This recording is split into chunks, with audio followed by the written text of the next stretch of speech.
All right, so let's continue on from where we were yesterday. So you now know how to write a oxidation reduction reaction that's happening at a galvanic cell, right? We went through and diagrammed what this looks like. Electrons flow moving from anode to cathode, ions moving in both directions to make sure that the solutions in which these metals sit are neutral. Okay,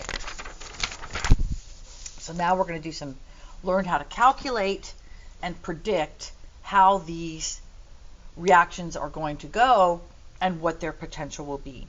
Okay, now the reaction that we saw at the very beginning, which was zinc and copper, we saw that the zinc gave up electrons to copper. And this is based on a difference in potential energy in general. So there's a difference in the potential energy of each of these gaining or losing electrons. Now, the potential energy of electrons in the anode is higher in the anode than the cathode. Remember, I drew that picture for you,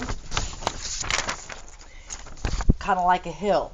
The anode is up here, it's got more potential energy, and then the electrons are going to flow down towards the cathode. So that's basically what we're saying here. Electrons always flow from the anode oxidation, to the cathode, which is reduction. Now, the way we measure the difference between these two is in units of volts. If you remember in that video, we removed the light bulb and the electrons flew through a voltmeter, and we can measure the voltage of the current going through there. The potential energy difference between the two electrodes of the galvanic cell is called the cell potential. And it is commonly called the voltage because it is measured in volts. And you'll see this in terms of E, cell, right? So that is going to be how we're going to measure, denote this voltage. Okay. Now, this is really important, and you're going to have to remember this. In fact, I am going to highlight it. Remember that we learned that in order for a reaction to be thermodynamically favored, delta G needs to be negative. For galvanic cells, if we want this cell to function where electrons are flowing, then E must be positive. It must be positive. Now, what we're going to look at here is we're going to look at how these cells work under what are called standard conditions. And we're actually going to do calculations with those. And then we're going to look at how these cells behave under non-standard conditions. Basically, standard conditions are similar to what we learned before. 25 degrees C, which is room temperature, that's 298 K. A pressure of 1 atmosphere, that's what you'd experience in a lab. But the main thing you need to remember is that we're going to deal with solutions. Remember, there were solutions in those cells as going to be 1 molar solution. So that's going to be the big one. Now, if I set this zinc cell up, remember in the video it said that the potential was 1.1 volts. Okay, so what I want to do is I'm going to go back to that video that we had, and we're going to look at this one more time. Remember that we've got zinc here. This is the anode. This is the cathode. We've got these two solutions, and we've got the salt bridge. Okay, so we are going to play that next. We now have a complete circuit and current flows. When we replace the light bulb with a voltmeter, we find that the cell has a potential or voltage of 1.1 volts. The copper electrode is the positive electrode, and the zinc electrode is the negative electrode. As the cell reaction proceeds, zinc atoms of the zinc electrode lose electrons and move into the solution as zinc ions. At the same time, copper-2 ions acquire electrons at the copper electrode and form copper metal. The reaction in the left-hand compartment is oxidation of zinc. The electrode at which oxidation occurs is called the anode. The reaction in the right-hand compartment is reduction of copper. The electrode at which reduction occurs is called the cathode. Electrons flow from the anode to the cathode through the external circuit. To maintain electrical neutrality in the two cell compartments, ions must move through the salt bridge.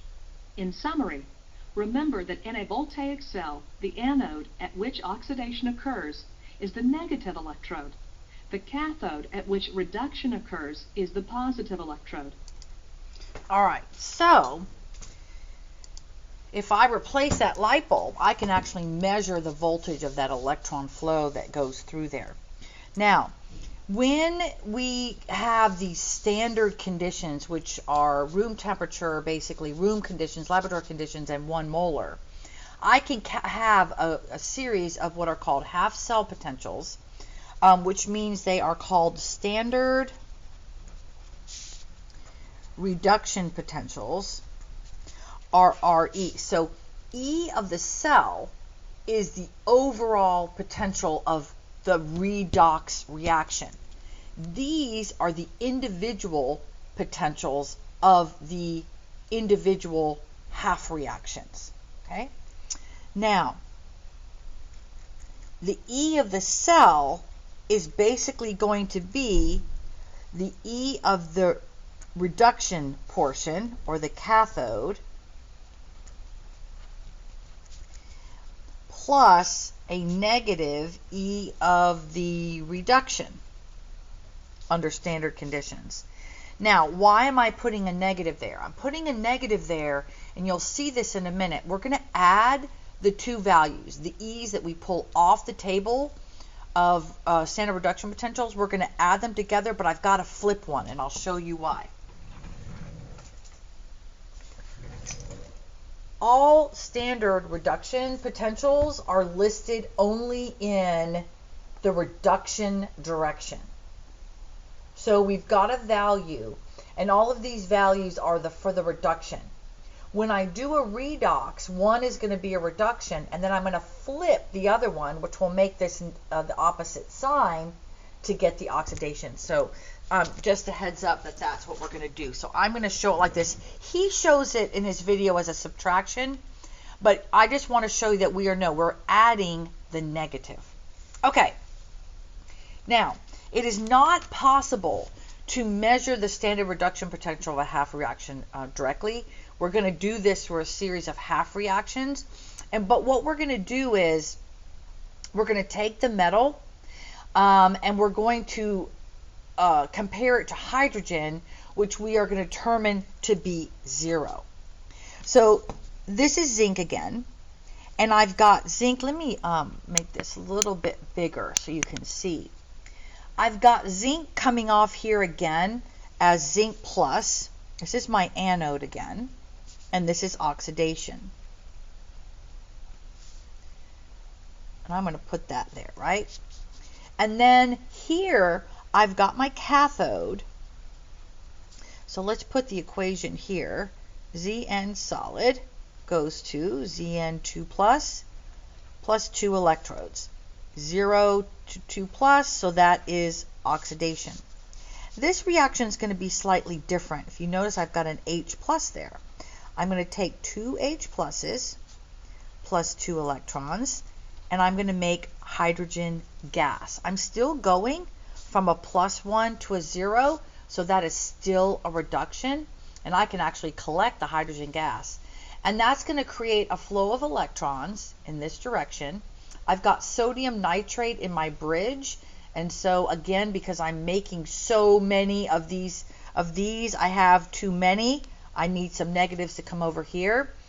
And because I am taking these away, I have too many of those, so these will come in this direction. The positives, same thing. So at my anode, Zn2 plus 2 electrons, and then this one will be 2H plus 2 electrons goes to hydrogen. The nitrates are migrating towards the anode, and the sodiums migrate towards the cathode. We've got to make sure that our solutions stay neutral. Okay. Now we're just about to do some calculating. If potassium sulfate was used in the salt bridge, instead of, in this case, I believe it was sodium nitrate, the salt bridge you make separately, the potassium ions would migrate towards the cathode, and the sulfate ions would migrate towards the anode.